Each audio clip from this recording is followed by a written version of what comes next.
الله ورسوله فقد فاز فوزا عظيما. أما بعد، فإن أصدق الكلام كلام الله، وأحسن الهدي هدي محمد صلى الله عليه وسلم، وشر الأمور محدثاتها، وكل محدثة بدعة، وكل بدعة ضلالة، وكل ضلالة في النار. أعوذ بالله السميع العليم من الشيطان الرجيم. بسم الله الرحمن الرحيم. قاف والقرآن المجيد بل عجبوا أن جاءهم منذر منهم فقال الكافرون هذا شيء عجيب. أإذا متنا وكنا ترابا ذلك رجع بعيد. قد علمنا ما تنقص الأرض منهم وعندنا كتاب حفيظ. بل كذبوا بالحق لما جاءهم فهم في أمر مريج. أفلم ينظروا إلى السماء فوقهم كيف بنيناها وزيناها وما لها من فروج. والأرض مددناها وألقينا فيها رواسي وأنبتنا فيها من كل زوج بهيج تبصرة وذكرى لكل عبد منيب. ونزلنا من السماء ماء مباركا فأنبتنا به جنات وحب الحصيد والنخل باسقات لها طلع نضيد رزقا للعباد وأحيينا به ميتة كذلك الخروج. كذبت قبلهم قوم نوح وأصحاب الرس وثمود وعاد وفرعون وإخوان لوط وأصحاب الأيكة وقوم تبع كل كذب الرسل فحق وعيد. أفأعينا بالخلق الأول بل هم في لبس من خلق جديد. وقال الله تبارك وتعالى في مقام آخر إنهم فتية آمنوا بربهم وزدناهم هدى. وقال تعالى في موضع آخر فما آمن لموسى إلا ذرية من قومه.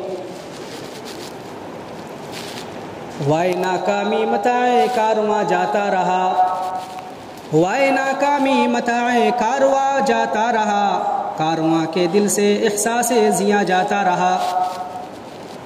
محترم بزرگان دین، امت اسلامیہ کے غیور نوجوانوں، پردہ نشی خواتین اسلام، دینی ملی اور اسلامی بھائیوں، ہر قسم کی تعریف و توصیف، حمد و ثنا، کبریائی و بڑائی، عظمت و بزرگی اور پاکیزگی صرف اور صرف اللہ تبارک و تعالیٰ کے لیے لائق اور زیبا ہے، جو ہمارا آپ کا پوری کائنات کا خالق و مالک، رازق اور مدبر ہے، جس کی مشیت اور مرضی کے بغیر کوئی پتا بھی حرکت نہیں کر سکتا اور نہ آسمان سے قطرہ بارش نازل ہو سکتی ہے۔ وہی ہے جس کی حکومت اور جس کی بادشاہت دنیا کے ہر خطے میں، ہر کونے میں ہے۔ کائنات کا کوئی گوشہ، کوئی خطہ اس کی نگرانی سے اور حکمرانی سے الگ نہیں ہے۔ اس نے ہماری آپ کی ہدایت کے لیے، دنیا والوں کی ہدایت کے لیے نبیوں اور رسولوں کا سلسلہ جاری فرمایا تھا، جس کی آخری کڑی جناب عربی محمد مصطفیٰ صلی اللہ علیہ وسلم ہے۔ اللہ کے رسول صلی اللہ علیہ وسلم کو اللہ تبارک و تعالیٰ نے آخری پیغام، آخری قانون، آخری شریعت اور آخری کتاب دے کر اس دنیا کے اندر مبعوث فرمایا۔ نبی اکرم صلی اللہ علیہ وسلم نے اللہ کا پیغام اس کے بندوں کے لیے جیسا پایا تھا، بغیر کسی کمی اور بیشی کے اس کے بندوں تک پہنچا دیا، بلکہ اس سے بھی بڑھ کر اللہ کے نبی صلی اللہ علیہ وسلم نے اپنی 23 سالہ نبوی زندگی کے اندر ان پیغامات اور احکامات پر عمل کر کے قیامت تک آنے والے انسانوں کے لیے بطور نمونہ چھوڑ دیا ہے۔ تمام انبیاء کرام پر درود و سلام ہو، بالخصوص آخری نبی احمد مجتبیٰ محمد مصطفیٰ صلی اللہ علیہ وسلم پر لاکھوں کروڑوں درود و سلام کے پھول نشاور ہو۔ اللہم صلی علی محمد وعلی آل محمد کما صلیت علی ابراہیم وعلی آل ابراہیم انک حمید مجید۔ اللہم بارک علی محمد وعلی آل محمد کما بارکت علی ابراہیم وعلی آل ابراہیم انک حمید مجید۔ محترم حاضرین جمعہ، جیسا کہ آپ کو معلوم ہوا ہوگا کہ آج کے خطبہ جمعہ کا موضوع ہے نوجوان قوم کا قیمتی سرمایہ۔ نوجوان قوم کا قیمتی سرمایہ ہے۔ قوم، کوئی سماج، کوئی سوسائٹی اور کوئی معاشرہ ترقی کر ہی نہیں سکتا جب تک کہ اس کے نوجوان ایکٹیو نہ ہوں، جب تک کہ اس کے نوجوان باہمت نہ ہوں، جب تک کہ اس کے نوجوان باحوصلہ نہ ہو، محنتی نہ ہو۔ کوئی قوم، کوئی ملک ترقی کر ہی نہیں سکتا اگر وہ اپنے ساتھ اپنے نوجوانوں کو ساتھ میں نہ لے۔ کوئی قوم ترقی کے منازل طے کرنا تو دور کی بات، اس کے بارے میں تصور بھی نہیں کر سکتی کوئی قوم جب تک کہ وہ اپنی قوم کو اپنے ساتھ نہ ملائے۔ نوجوان قوم کا، ملک کا پونجی ہے۔ نوجوان قوم کا سرمایہ ہے، اصل دولت ہے۔ آج دنیا میں دیکھ لیں، کوئی بھی قوم اگر ترقی کے منازل طے کر رہی ہے، کوئی ملک اگر ترقی کی سیڑھیوں پر چڑھ رہا ہے، تو سمجھ لیجئے اس قوم کے نوجوان ایکٹیو ہیں اور محنتی ہیں۔ یہی وجہ ہے کہ اللہ کے رسول صلی اللہ علیہ وسلم نے نوجوانوں کو خاص اہمیت دی ہے۔ یہی وجہ ہے کہ ہمارے دین میں، ہمارے اسلام میں نوجوانوں کو آگے رکھا گیا ہے۔ جب ہم صحابہ کرام کی سیرت پر نگاہ ڈالتے ہیں، جب ہم نبی اکرم صلی اللہ علیہ وسلم کے ساتھیوں کی زندگی پڑھتے ہیں، تو ہمیں معلوم ہوتا ہے جو چوٹی کے صحابہ ہیں، جنہوں نے اسلام کی جڑوں کو پانی دیا ہے، جنہوں نے اسلام کے تنوں کو سینچا ہے، جنہوں نے اسلام کی بنیادوں کو مضبوط کیا ہے، وہ صحابہ، چوٹی کے صحابہ، اکثریت ان کی اور میجورٹی یہ نوجوانوں کی، میجورٹی نوجوانوں کی ہیں۔ آپ لے لیجئے حضرت ابو بکر رضی اللہ عنہ کو، جب اسلام قبول کرتے ہیں ان کی عمر ہے 38 ایئرس، 38 سال کے ہیں۔ حضرت عمر رضی اللہ عنہ جب قبول کرتے ہیں اسلام تو اس وقت ان کی عمر ہوتی ہے 30 سال۔ حضرت علی رضی اللہ عنہ جوان ہیں، حضرت عثمان رضی اللہ عنہ نوجوان ہیں، حضرت مصعب بن عمیر کو لے لیجیے نوجوان ہیں، سعید بن زید ہوں، مصعب بن عمیر ہوں، ارقم ابن ابی ارقم ہوں، عمار بن یاسر ہوں، اور جتنے عبادلہ ہیں، 4 عبادلہ، حضرت عبداللہ ابن عمر، عبداللہ ابن عباس، عبداللہ ابن عمر، اور اسی طرح سے حضرت عبداللہ ابن عمرو بن عاص، سب کے سب، حضرت عبداللہ ابن مسعود، سب کے سب نوجوان۔ خواتین میں بھی آپ لے لیں، حضرت عائشہ رضی اللہ عنہ جنہوں نے خواتین میں سب سے زیادہ حدیثیں روایت کی ہیں، نوجوان ہیں۔ حضرت حفصہ رضی اللہ عنہ، حضرت جویریہ رضی اللہ عنہ، حضرت زینب بنت جحش اور حضرت زینب بنت خزیمہ، سب نوجوان۔ قوم کو اگر ترقی ملتی ہے نوجوانوں کے ذریعے سے، یہی وجہ ہے کہ نبی اکرم صلی اللہ علیہ وسلم نے جب اپنی آخری زندگی میں سریہ بھیجنا چاہا تو اسامہ بن زید رضی اللہ عنہ کو جو جوان تھے، نوجوان تھے، ان کے ہاتھ میں قیادت دی، حضرت موسیٰ علیہ السلام کو جب اللہ تبارک و تعالیٰ نے نبوت سے سرفراز کیا، جب آپ کو نبی اور رسول بنا کر ان کی قوم کے اندر بھیجا، تو قرآن کہتا ہے فما آمن لموسیٰ الا ذریۃ من قومہ، سب سے پہلے ایمان جنہوں نے لایا، سب سے پہلے نبوت کا جنہوں نے اعتراف کیا اور اقرار کیا، قرآن کہتا ہے ذریۃ من قومہ، مفسرین نے لکھا ہے وہ نوجوان تھے۔ حضرت موسیٰ علیہ السلام کو بازوؤں کو مضبوط کرنے والے نوجوان تھے۔ آج جمعہ کا دن ہے، اکثر لوگوں نے سورہ کہف کی تلاوت کی ہوگی۔ سورہ کہف میں اللہ تبارک و تعالیٰ نے بہترین واقعہ اور قصہ بیان کیا، تمام قصے کی طرف نہیں جاتا، ڈیٹیل میں نہیں جاتا۔ اللہ تبارک و تعالیٰ نے ایک چیز کو اور قرآن نے ایک چیز کو ہائی لائٹ کیا ہے، وہ کیا ہے؟ انہم فیتیۃ آمنوا بربہم وزدناہم ھدا، اللہ تبارک و تعالیٰ نے کہا جنہوں نے اپنی ایمان کو بچایا، جنہوں نے اپنی ایمان کی مضبوطی کی اور جنہوں نے اپنی توحید کو بچایا، وہ چند نوجوان تھے۔ قرآن اس بات کو ہائی لائٹ کرتا ہے کہ اگر توحید کو مضبوطی مل سکتی ہے، اگر ایمان کی حفاظت ہو سکتی ہے، اگر توحید کا پرچم لہرایا جا سکتا ہے، وہ نوجوانوں کے ہاتھوں ہو سکتا ہے میرے بھائی۔ لیکن افسوس ہے، دکھ ہے، ملال ہے اس بات کا کہ آج ہماری قوم کا نوجوان جو قیمتی سرمایہ ہے، ہمارے سماج کا وہ نوجوان جو سب سے زیادہ دولت مند ہیں، سب سے زیادہ قوم کا پونجی ہے، وہی آج راہ ہدایت سے بھٹک رہا ہے، راہ ہدایت سے بھٹک رہا ہے۔ اور سب سے بڑی دکھ کی بات تو یہ ہے، وہ لٹ رہا ہے لیکن اسے معلوم نہیں، اسے اپنی جوانی کی اہمیت کا اندازہ نہیں، اسے اپنی ویلیو کا پتہ نہیں ہے۔ آج افسوس اسی بات کا ہے۔ علامہ اقبال نے کہا تھا، وائے ناکامی متاع کارواں جاتا رہا، وائے ناکامی متاع کارواں جاتا رہا، کارواں کے دل سے احساس ضیا جاتا رہا۔ افسوس اس بات کا ہے، قافلہ لٹ رہا ہے لیکن قافلے کو معلوم نہیں کہ ہم لٹ رہے ہیں۔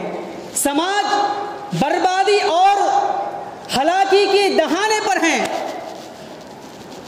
آج ہم دیکھیں معاشرے اور سوسائٹی کا حال، آج اگر اچھائیاں کم ہوتی جا رہی ہیں، برائیاں پنپ رہی ہیں اور فروغ پا رہی ہیں، تو سب سے زیادہ اہم رول، سب سے بڑا رول ہماری قوم اور سماج کے نوجوانوں کا ہے۔ آپ مانے نہ مانے، یہ اٹل حقیقت ہے، اٹل حقیقت ہے۔ کئی سارے مسائل ہیں، کئی ساری باتیں ہیں اور تباہی کی کئی وجوہات ہیں، تباہی کے کئی اسباب اور ریزنز ہیں، کہاں تک بیان کیا جائے۔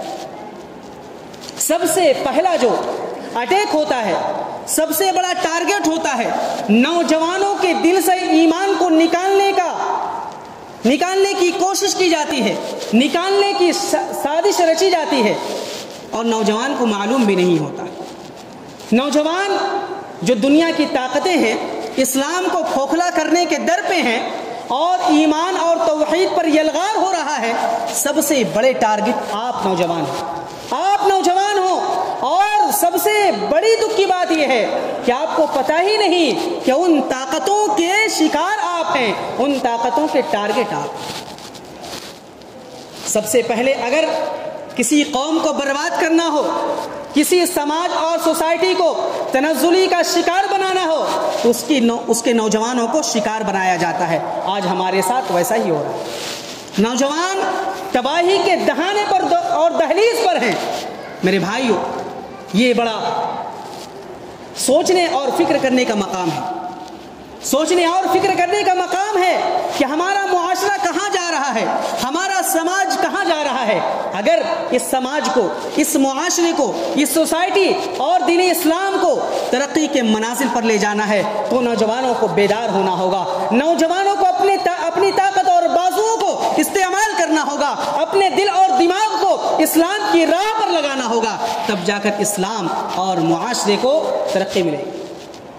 آج سب سے پہلا جو اٹیک ہوتا ہے وہ اس ایمان پر ہوتا ہے، توحید پر ہوتا ہے۔ ایمان ہماری یہ پونجی ہے، توحید ہماری سب سے بڑی دولت ہے۔ اگر توحید ہمارے دل سے نکل گئی، اگر ایمان ہمارے دل سے نکل گیا تو یقین مانیے ہمارے پاس کچھ بھی نہیں ہوگا۔ اللہ تبارک و تعالیٰ نے فرمایا، ان الذین کفروا وماتوا وهم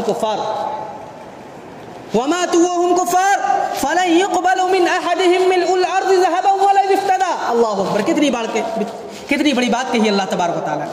کہا جو ایسی حالت میں مر جائیں جن کے دل سے ایمان رخصت ہو چکا ہے، تو ایسے لوگ اگر دنیا بھر کے بھی سونا دے دیں تب بھی ان کو نجات نہیں ملنے والی ہے۔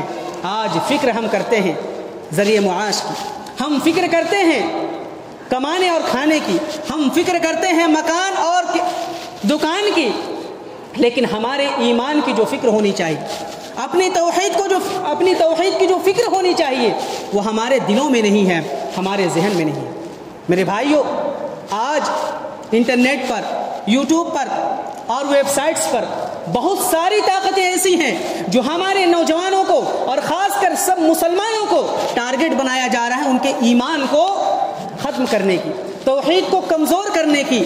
آج دیکھ لیجئے